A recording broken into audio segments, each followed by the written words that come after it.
The Labour Party won the Lewisham by-election, but the majority has been slashed by 3/4. The Liberal Democrats came second with a swing of over 20%, and the UKIP vote has collapsed.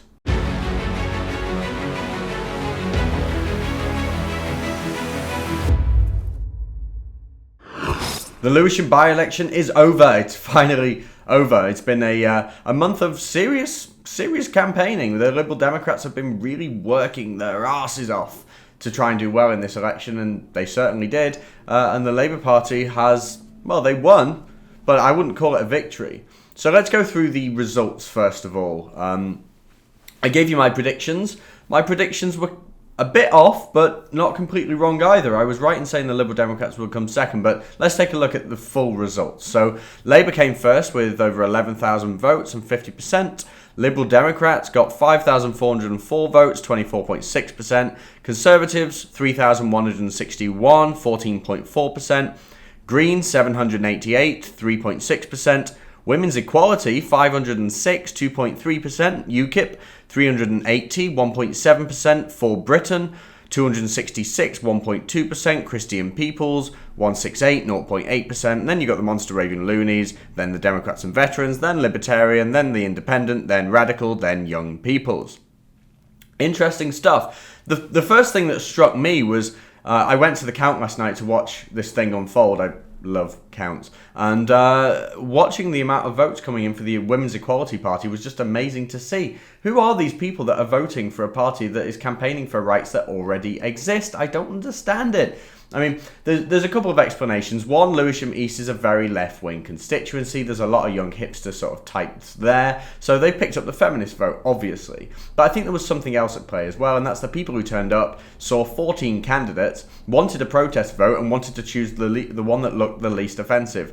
And what looks terrible, what looks bad, what could be wrong with women's equality. So that's probably had a part to play in it.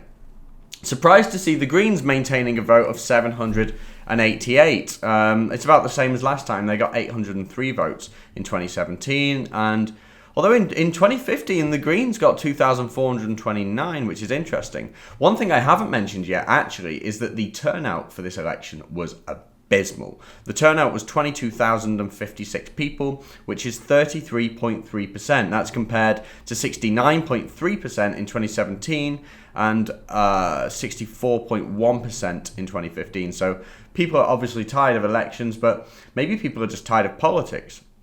Now, the Labour Party's majority is now 5,629 compared to their previous majority of 21,000. And if we look back, it's been a long time since the majority was that small. I mean, back in 2005, the majority was 6,000 for Labour, but then in 2001, it was 9,000. You know, it's really astonishing to see, and the Liberal Democrats have really worked hard. What does that tell us? Well, I think it tells us that there are lots of vocal Remainers still out there who are unhappy with Jeremy Corbyn because they think he's too much of a hard Brexiter.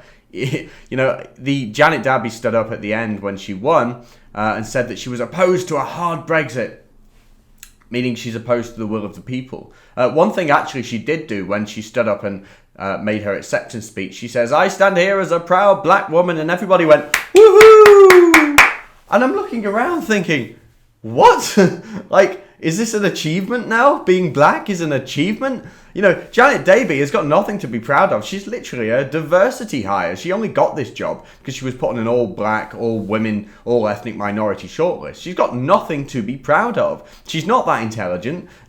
I don't think she's going to be a particularly very good MP. And she stood up on stage and said, "I'm going to fight my hardest for the people of Lewisham." Yeah, you mean like your party has done for the last 26 years, and there's still a housing crisis and the interests of local people are not being represented. I mean, it's just amazing to see that people still vote for these people. They still vote for them. There was another battle going on, not just the battle for second place, but there was a battle between UKIP and For Britain. And what I've said before is that if For Britain beat UKIP, then it would be significant. If UKIP beats For Britain, then it's insignificant. The reason I say that is UKIP is a long-established political party. It's a big brand name. People know who they are. And to beat a brand new party is not significant. Whereas if For Britain beat an established party, then it would be interesting. For Britain didn't beat UKIP, but it wasn't by a tremendous amount. UKIP got 380 votes. For Britain got 266. A fair effort by Anne-Marie Waters and For Britain. I mean, this was a very, very difficult ward for UKIP and For Britain. But the interesting thing about UKIP is I've seen people saying online, oh, UKIP vote increased. Well, technically it increased in percentage-wise by 0.1%, which is first, nothing to write home about. But secondly, let's look at the real numbers. UKIP got 380 votes. In 2017, UKIP got 798 votes. So that's half, almost half. Of what they got last time. In 2015, when Anne-Marie Waters stood for UKIP, she got almost 4,000 votes. So UKIP's gone from 4,000 to 800 to 380. What does that tell you? People are losing interest in UKIP, and it's not the only proof that we have that UKIP is struggling. I mean, simply look at the council election results. They lost over 100 councillors in the recent council results. People are losing interest. The party's going to lose its MEPs next year. I don't know how a party can survive that. In my eyes, it's a death spiral. I've said this multiple times before. It's a death spiral, and I can't see them recovering from it. So there we are. UKIP vote halved.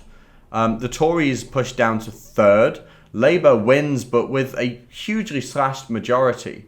And a turnout of 33.3%. I think the only people that can call this a victory are actually the Liberal Democrats, who've managed to, 5,404 votes. They've more than doubled their vote share from last time and come second and push the Tories to third. They could call it a victory, but I don't think it means much because Lewisham East is a very interesting constituency and London itself is very different from the rest of the country. So I'm looking now, it will be interesting to see if another by-election comes along somewhere else, maybe up north. Up north would be interesting because that's really the heart of average normal people's opinion is up north and in working communities. London's a very, very weird place. So yeah, there we are. Democracy in action. If you like that and want to see more, remember to like and subscribe and download the new Rebel app from the Apple App Store and the Google Play Store.